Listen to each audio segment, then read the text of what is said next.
Hi guys, this is Mayank and आज इस video के अंदर हम लोग बात करेंगे BHU LLB एंट्रेंस के बारे में। तो आप इस ऑडियो लेक्चर को पूरा देखते रहिए एंड इसके अंदर हम लोग देखेंगे कि NTA किस तरीके से क्वेश्चंस पूछता है, क्योंकि कल DU का जो लो एंट्रेंस था वो हुआ, मैं भी दे करके उसको आया हूँ खुद। तो मुझे पता है कि DU ने किस तरीके से पैटर्न को टिल्ट कर दिया एंड क्वेश्चंस का जो नेचर था वो क्या था। एंड क्योंकि NTA ही BHU का एंट्रेंस भी कराती है, तो हो सकता है कि अगर आप इस वीडियो को देखेंगे तो आपको कुछ टिप्स मिलेंगे। ऑल्दो जो दोनों का पैटर्न होता है BHU का एंड DU का वो काफ़ी डिफरेंट होता है, बट फिर भी अगर आप कुछ इस वीडियो को देखते हैं देन आपको डेफिनेटली कुछ ना कुछ हेल्प ज़रूर मिलेगी। तो वीडियो स्टार्ट करते हैं। तो गाइज, सबसे पहले तो जो BHU का होता है उसके अंदर क्या होता है, लीगल तो पूछी ही जाती है। Of course it's an low entrance, तो लीगल तो पूछी ही जाएगी, लेकिन उसके अलावा वो मैथ रीजनिंग को भी काफ़ी ज़्यादा प्रेफरेंस देते हैं एंड काफ़ी क्वेश्चंस मैथ एंड रीजनिंग से भी आते हैं। लेकिन DU के अंदर ऐसा कुछ नहीं हुआ, ठीक है। अब हमारे पास यहाँ पर दो ऑप्शंस आते हैं जो NTA कर सकता है। NTA दो तरीके से अपनी साइकोलॉजी को यूज़ कर सकता है। पहला तो ये हो सकता है कि जो क्वेश्चंस, जिन टॉपिक से क्वेश्चंस NTA ने DU के अंदर दिए, क्या पता उनसे अलग जो टॉपिक्स बच गए वो आपके पेपर में आ जाएं, या फिर उन्हीं से क्वेश्चंस रिपीट हो जाएं, ठीक है। कुछ भी हो सकता है। तो आई होप जब आप इस वीडियो को देख रहे होंगे देन आपने लगभग सारा कुछ प्रिपेयर कर ही लिया होगा। लेकिन जो DU के पेपर में आया था एंड अगर आपका वो रह गया है तो एक बार आप उसको ज़रूर देख लें, क्योंकि उसके आने के चांसेस काफ़ी हाई हो गए हैं अब, ठीक है। तो अब स्टार्ट करते हैं। कुछ क्वेश्चंस थे जो कि DU के अंदर आए थे, मैं आपको बताता हूँ एंड आप खुद से ही आप खुद ही समझ जाओगे कि आपने वो टॉपिक्स प्रिपेयर कर लिए या फिर नहीं। एंड अगर आपके रह गए हैं तो उनको कहीं नोट डाउन कर लो और उनको एक बार ज़रूर देख लीजिए, एक नज़र ज़रूर मार लीजिए उनके ऊपर, ठीक है। अब पहला है नोबेल प्राइज़। DU के अंदर 3 क्वेश्चंस आए थे नोबेल प्राइज़ से रिलेटेड, ठीक है। तो अब आप ज़रूर देख लें कि नोबेल प्राइज़ किसको मिला है। And there are I think 4-5 categories जिसमें नोबेल प्राइज़ मिलता है, तो आप अच्छे से एक बार उनके नाम को देख लें। एंड जो DU के अंदर एक क्वेश्चन आया था वो ये आया था कि कौन सी संस्था नोबेल प्राइज़ को देती है। मुझे एग्जैक्टली नेम ऑप्शंस तो याद नहीं है, लेकिन कुछ ऐसे करके था कि which of the following distribute the Nobel prize in a particular category. तो हर एक पर्टिकुलर कैटेगरी में कौन होता है जो कि नोबेल प्राइज़ को डिस्ट्रीब्यूट करता है, ऐसा एक क्वेश्चन था। तो आप एक बार इसको ज़रूर देख लें।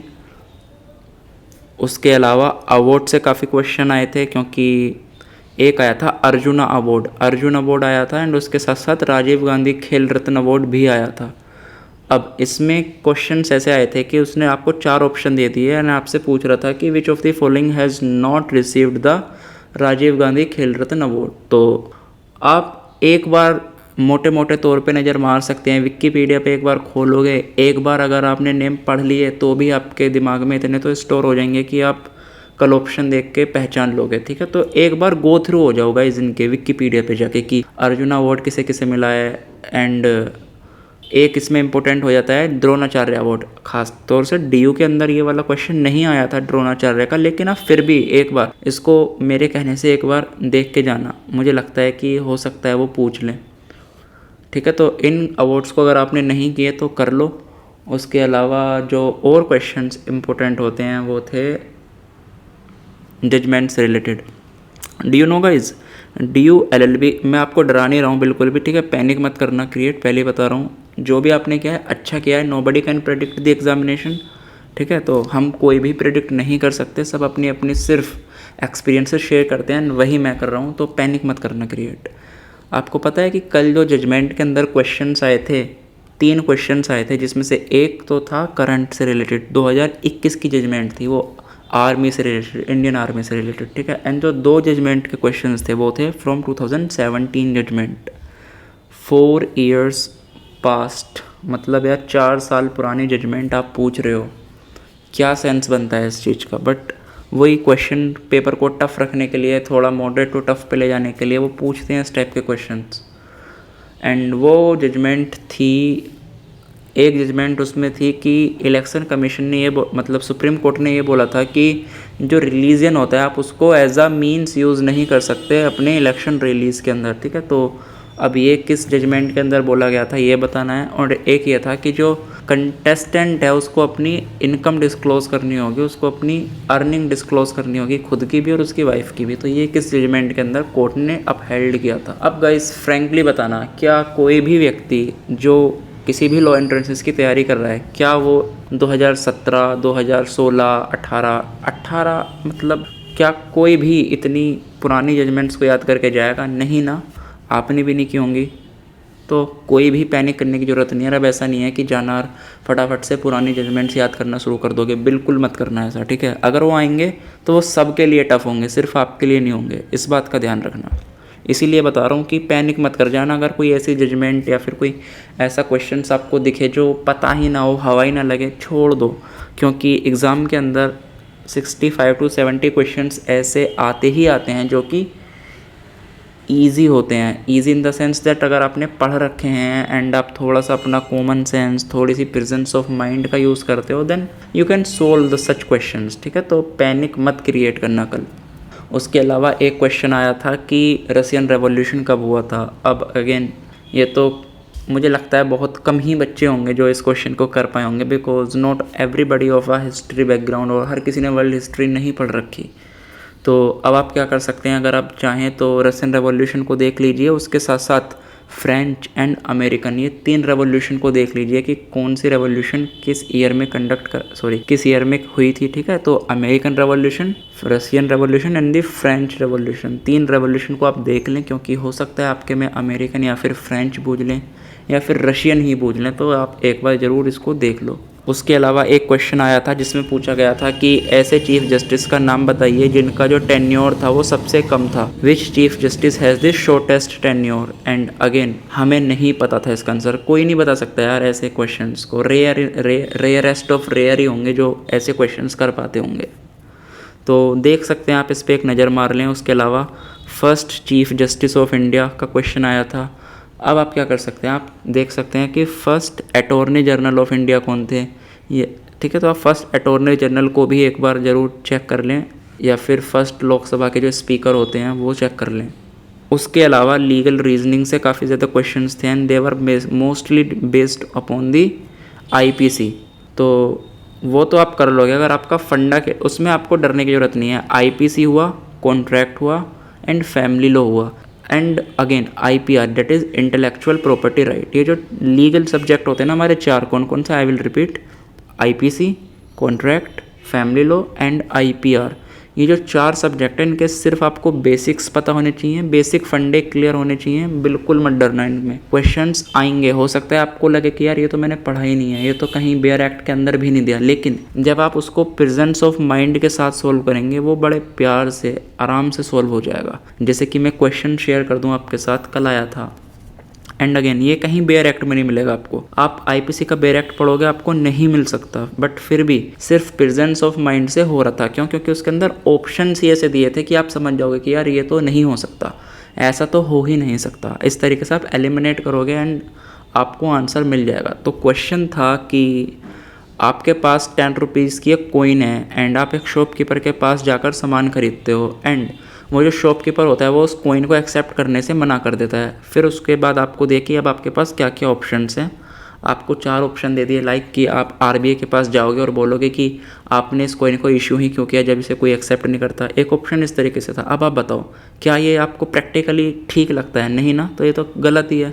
सेकंड था कि एक ऑप्शन था कि आप भारत सरकार से बोलोगे कि आप 10 रुपीज़ के नोट को बंद कर लो। ऐसे कर करके मतलब कुछ ऑप्शंस दे रखे थे कि जिसके आप सिर पैर ही नहीं है, कुछ सिर पैर ही नहीं थे उन ऑप्शंस के। एंड एक ऑप्शन उसमें यह था कि आप पुलिस के पास जाएंगे और उस बंदे की कंप्लेंट कराएंगे कि वो एक ऐसे गवर्नमेंट ऑथराइज्ड करेंसी को एक्सेप्ट नहीं कर रहा है जो कि लीगली वैलिड है। एंड यही था उसका करेक्ट ऑप्शन, बिकॉज यही तो है जो प्रैक्टिकली आप कर सकते हैं, जो कि आपको क्लियरली दिख रहा है कि यार this is the right option. तो ऐसे क्वेश्चंस आएंगे तो उसमें आपको प्रेजेंस ऑफ माइंड की बहुत ज़्यादा ज़रूरत पड़ेगी। सिंपली आराम से पढ़िए क्वेश्चंस को एंड देन उसको सोल्व करने की कोशिश कीजिए। उसके साथ साथ रैंकिंग से कोई क्वेश्चन नहीं आया था एंड ठीक है। तो बट ऐसा नहीं है कि आपके में भी नहीं आएगा, तो आपने जो भी रैंकिंग अब तक प्रिपेयर कर ही ली होंगी आई थिंक दैट। तो जो भी आपने प्रिपेयर किया हुआ है उनको एक बार रिवाइज कर लेना, बिकॉज ऐसा कुछ नहीं है कि DU के अंदर नहीं पूछा तो BHU के अंदर भी नहीं आएगा, ऐसा कुछ नहीं होता, ठीक है ना। ज़रूर अगर आपने रिवाइज़ नहीं की तो कर लो उनको भी। उसके अलावा बुक्स एंड ऑथर से एक क्वेश्चन आया था and again that was a very tough question, मुझे तो टफ लगा। उसके अंदर क्या था, एक टेबल बनी हुई थी एंड यहाँ पे दिए हुए थे बुक्स, एक तरफ थे ऑथर्स एंड एक तरफ से बुक्स एंड आपको करेक्टली उनको मैच करना है। ठीक है, तो 4 थे वो, 4 बुक्स एंड 4 ऑथर्स एंड आपको मैच करना है। एंड वो क्वेश्चन करंट अफेयर से बिल्कुल भी रिलेट नहीं करता था। वो सारी पुरानी बुक्स थी, पुराने ऑथर्स थे। अब कोई भी व्यक्ति यार कैसे याद कर लेगा इतनी पुरानी पुरानी बुक्स। आप रीसेंट पूछते ना, बराक ओबामा ने लिखी थी माई प्रोमिस्ड लैंड, कितनी इंपॉर्टेंट बुक थी, या फिर लेट प्रणब मुखर्जी ने लिखी थी माई प्रेसिडेंशियल ईयर। तो ऐसी ऐसी बुक्स थी, लेकिन उन्होंने क्या पूछा, पुरानी बुक्स पूछ ली, पता नहीं कहाँ कहाँ से ले आए उठा के। ठीक है, तो अगेन हम नहीं कर सकते यार ऐसे क्वेश्चन सोल्व, कोई नहीं, मतलब नॉर्मल व्यक्ति तो कर नहीं सकता सोल्व। तो पैनिक वैनिक मत करो क्रिएट ऐसे में। ठीक है, तो वो 15-20 क्वेश्चन डाल ही देते हैं ऐसे कि हवा ही नहीं लगेगी किसी को भी कि क्या हो गया। एंड अगर मैं पॉलिटी की बात करूं तो पॉलिटी के क्वेश्चंस कहीं ना कहीं टेक्निकल ज़्यादा थे, सिंपल क्वेश्चंस बहुत कम। जैसे कि एक था आर्टिकल 1 पूछा गया था कि what is India under article 1 of the constitution, तो अगेन यूनियन ऑफ स्टेट। और ऐसे ही एक पूछ लिया गया था 7th शेड्यूल के बारे में। ठीक है, 7th शेड्यूल के अंदर कि the relationship between the union and the state is given in which schedule, तो वो 7th शेड्यूल के अंदर था। तो ये तो ईजी थे। इसके अलावा काफ़ी सारे टेक्निकल क्वेश्चंस थे। एक क्वेश्चन, और हाँ, एक बार ना डीपीएसपी और जो आपकी फंडामेंटल ड्यूटीज़ हैं उनको एक बार ज़रूर देख लो, उन पे क्वेश्चन आ सकते हैं। एक क्वेश्चन हमारे एग्ज़ाम में ये आया था कि उन्होंने आपको बोला कि which of the following is not the DPSP, and आपको 4 ऑप्शन दे दिए। अब आपको ये बताना है कि इसमें से कौन सी चीज़ डीपीएसपी नहीं है। एंड ये आप कब बता पाओगे, जब आपने पढ़ रखी होंगी डीपीएसपी एंड आपको पता होगा कि अरे these are the DPSP and these are the fundamental duty. तो इसी वजह से मैं बोल रहा हूँ कि एक बार गो थ्रू कर लेना उस लिस्ट। इसके साथ साथ प्रेसिडेंट ऑफ इंडिया से क्वेश्चंस थे, पार्लियामेंट से क्वेश्चंस थे, एंड जो इस बार इनका नेचर है क्वेश्चंस पूछने का, कहीं ना कहीं वो यूपीएससी वाला हो गया। जैसे यूपीएससी में नहीं होता कि आपको पहला स्टेटमेंट देगा, फिर दूसरा स्टेटमेंट देगा। जैसे आपको 3-4 उन्होंने स्टेटमेंट दिया और उसके बाद बोला कि which of the following is the right, A B, A only, B C D, ऐसे करके जो पूछे जाते हैं वो वाला पैटर्न था। सिंपल सिंपल नहीं पूछ रखे थे, स्टेटमेंट दिए हुए थे 3-4 एंड फिर पूछा था। तो वो क्वेश्चंस को मैं आपको बताऊं, उसमें ना एलिमिनेशन टेक्निक ज़रूर यूज़ करना। कल अगर आपको क्वेश्चन नहीं भी आता तो भी आप उसमें एलिमिनेशन टेक्निक यूज़ करना, आपके क्वेश्चंस हो जाएंगे, मोस्ट प्रोबेबली वो क्वेश्चंस आपके हो जाएंगे। ठीक है, एंड उसके साथ एक क्वेश्चन ये आया था। ठीक है, ये भी स्टेटमेंट वाला क्वेश्चन था। इसमें बोला गया था कि इंडिपेंडेंस इंडिया के जो पहले लॉ मिनिस्टर थे वो तो थे भीमराव अम्बेडकर, डॉक्टर भीमराव अम्बेडकर। एंड जो फर्स्ट, सॉरी इस हाँ मैं बता रहा हूँ, जो कि doctor Bhimrao Ambedkar is the first law minister of India and Sardar Vallabhbhai Patel is the first defence minister of India. And आपको बताना है कि कौन सा स्टेटमेंट इसमें करेक्ट है। 1 only, 1 and 2, neither 1 nor 2 and only 2, इस तरीके से ऑप्शंस थे। तो ज़्यादातर लोगों ने क्या किया, सेकंड वाले को भी सही समझ लिया एंड दोनों को टिक कर दिया कि बहुत आर्धी करेक्ट, लेकिन वो गलत था। क्यों? क्योंकि सरदार Vallabhbhai Patel first home minister थे, ना कि फर्स्ट डिफेंस मिनिस्टर। अब इसमें क्या था, इसमें प्रेजेंस ऑफ माइंड की ज़्यादा ज़रूरत थी। ठीक है, तो इसीलिए बोल रहा हूँ कि प्रेजेंस ऑफ माइंड ज़रूरी है। एंड कब मेंटेन होगा प्रेजेंस ऑफ माइंड, जब आप प्रॉपर स्लीप लेंगे। ठीक है, अगर आप ऐसे करेंगे कि आप रात 2 बजे तक पढ़ें एंड आप सुबह भी 5 बजे उठ गए, आपने सिर्फ 2, ढाई, 3 घंटे की नींद ली एंड आप पेपर देने जा रहे हो, तो और वैसे भी पेपर तो ऑनलाइन होता है तो स्क्रीन में तो वैसे ही आंखें दुख जाती हैं, तो ना गाइस आपको ना नींद सी आएगी, आप स्लीपी सा फील करोगे। एंड अगेन आपका जो फोकस है वो इतना नहीं हो पाएगा, आपका प्रेजेंस ऑफ माइंड भी इतना नहीं हो पाएगा। तो कहीं ना कहीं वो सब चीज़ें दिक्कत करेंगी। तो प्रॉपर स्लीप ज़रूर लेना, पर्सनल एक्सपीरियंस से बता रहा हूँ यार, प्लीज़ स्लीप ज़रूर लेना। क्योंकि जो पढ़ना था वो तो पढ़ लिए, कुछ नहीं होने वाला अब एक्स्ट्रा पढ़ के, जो पुराना है बस उसी को रिवाइज़ मारते रहो। एंड हाँ, एक टिप्स और देना चाहूँगा, जब आप ना सुबह पेपर देने जाएं तो कुछ भी ज़्यादा हैवी नाश्ता ना करें, ऐसा कुछ ब्रेन फूड खा करके जाएं। जैसे कि आज रात आप लोग क्या करें, आलमंड्स को भिगो के रख दें, आप 3-4 बादाम भिगो दो एंड सुबह उठ के उन्हें खाओ, ड्राई फ्रूट्स खा के जाओ। या फिर अगर आप दिल्ली के अंदर या फिर किसी ऐसे सिटी के अंदर एग्ज़ाम देने आ रहे हो जहाँ पर क्या बोलते हैं उसको, हाँ कोकोनट वाटर अवेलेबल होता है, तो आप एक नारियल पानी ज़रूर पी लें, क्योंकि उससे क्या होगा आप हाइड्रेटेड रहोगे through out the course of your exam, and आपका दिमाग भी अच्छा चलेगा, प्रेजेंस ऑफ माइंड अच्छा रहेगा, ठीक है ना। तो ऐसी ऐसी चीज़, चाय वाय पी लो, अगर किसी को चाय का ज़्यादा शौक है, कॉफ़ी का ज़्यादा शौक है कॉफ़ी पियो, बट मैं यही बोलूँगा क्या, ड्राई फ्रूट एंड एक कोकोनट वाटर ज़रूर पी करके जाओ, मज़ा आएगा। एंड उसके बाद एग्ज़ाम सेंटर पे पहले पहुंच जाओ, क्योंकि यार एंड वैसे तो एग्ज़ाम सेंटर्स में रखवा लेते हैं बैग वगैरह, लेकिन अगर आपके पास पैसे हैं तो आप पैसे कभी भी बैग के अंदर मत रखना, पैसे हमेशा अपनी पॉकेट के अंदर रखना, एंड आपको पैसे ले जाने देंगे, कोई मना नहीं करेगा कि पैसे मत लेकर जाओ, ठीक है। एंड बेल्ट वगैरह वो लोग उतरवा लेते हैं, तो वो भी आपको बैग के अंदर ही जमा करानी पड़ेगी। तो बस ये मेरी कुछ टिप्स थी, एंड पहले पहुंच ही जाना एग्ज़ाम सेंटर पे अपनी एक आईडी के साथ एंड एडमिट कार्ड के साथ। तो बस यही टिप्स थी मेरी। एंड इसके साथ साथ मैं बोलूँ तो इंग्लिश से एक हमारा कॉम्प्रिहेंशन आया था, ठीक है, तो एक कॉम्प्रिहेंशन भी आया था हमारा इंग्लिश से, ठीक है, जिसमें 5 क्वेश्चंस आए थे, तो वो बोनस पॉइंट था, तो हो सकता है आपको भी बोनस मिले। तो बस यही है, जितना प्रिपेयर कर लिया, बस अपने आप पे विश्वास रखो कि जो मैंने पढ़ लिया अच्छे से पढ़ा। मैंने फिर बोला कि जितने भी लीगल सब्जेक्ट हैं, पॉलिटी में तो हाँ क्वेश्चन टेक्निकल थे, डिफ़िकल्ट थे, थोड़े से डिफ़िकल्ट घुमाने वाले, लेकिन जितने भी हमारे IPC, contract, family law, IPR, इस तरीके के जो लीगल, या फिर टॉर्ट हो गया, इस तरीके के जो लीगल सब्जेक्ट हैं, वहाँ से क्वेश्चन सिंपल थे, तो आपको सिर्फ बेसिक्स करके जाने हैं। बहुत ज़्यादा पचड़े में मत पढ़ना कि अरे इतना ज़्यादा कॉम्प्लेक्स करूँगा या वो करूँगा ये करूँगा, नहीं, कुछ मत करना। जो आपके फंडे हैं ना वो क्लियर होने चाहिए, क्योंकि देखो मैं आपको एक और एग्जांपल देता हूँ। जो कल क्वेश्चन आया था आईपीसी से, वो आया था कि उसमें पूछ रखा था कि हाँ, कि रोबरी दे रखी थी आपको, रोबरी, एंड पूछा था कि रोबरी के अंदर क्या क्या चीज़ें होती हैं। पहला था थेफ्ट कि, एंड दूसरा था एक्सटोर्शन। अब उसमें पूछा था कि रोबरी के अंदर सिर्फ थेफ्ट होगा, सिर्फ एक्सटोर्शन होगा, दोनों होंगी, मतलब दोनों हो सकती हैं, या फिर कुछ भी नहीं होगा, इस तरीके से।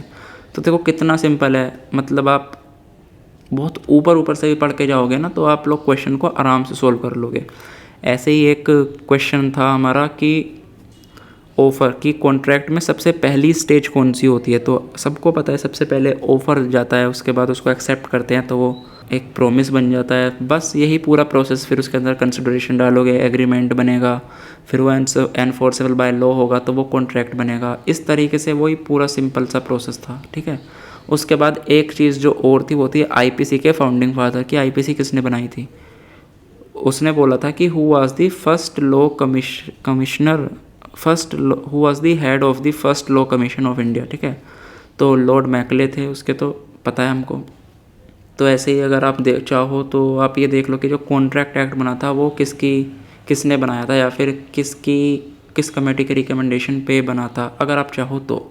वैसे तो कोई ज़रूरत नहीं है। एंड अगेन एक क्वेश्चन मैं आपको फैमिली लॉ से बताता हूँ। एक क्वेश्चन आया था कि अगर आपको, मतलब अगर एक हिंदू एंड एक जैन के बीच में शादी करानी है, तो आप उसको किस किस एक्ट के अंदर रजिस्टर करा सकते हो। पहला था हिंदू मैरिज एक्ट, दूसरा था स्पेशल मैरिज एक्ट, तीसरा था, ठीक है, एंड तीसरा ऑप्शन था both Hindu and special marriage act, and चौथा था नन ऑफ द अबव। इस तरीके से मतलब 4 ऑप्शन थे।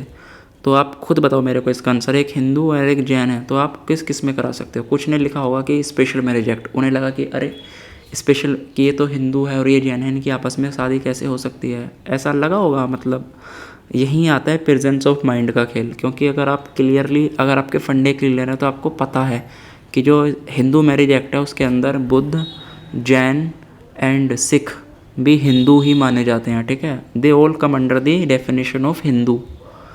तो इस वजह से वो हिंदू मैरिज या फिर स्पेशल मैरिज दोनों में ही रजिस्टर करा सकते हैं। तो यहाँ पर भी प्रेजेंस ऑफ माइंड ही ज़रूरी था। तो बस यही था। तो अगेन मैंने बता दिया कि पेपर इजी आएगा, हो सकता है लीगल की तरफ टिल्ट हो जाए, कुछ भी हो सकता है, लेकिन आपको घबराना नहीं है। डिफ़िकल्ट होगा सबके लिए होगा, इजी होगा सबके लिए होगा। डिफ़िकल्ट होगा कट ऑफ कम जाएगी, इजी होगा कट ऑफ हाई जाएगी। तो कुछ ऐसा खास फ़र्क नहीं पड़ने वाला गाइज। एंड अगेन आराम से पूरी अपनी नींद लेके जाना, ठीक है, हाइड्रेटेड रहना, अच्छा फूड खाना, एंड बस एंजॉय करो आराम से। कल पेपर दो एंड जैसा भी आपका पेपर होता है तो कल आके वीडियो सेक्शन में लिखो कि आपको अगर इस वीडियो से थोड़ी सी भी हेल्प मिली तो बताना मेरे को कैसा हुआ पेपर, ठीक है। तो इसी के साथ all the best guys, see you soon in the BHU law faculty, bye bye.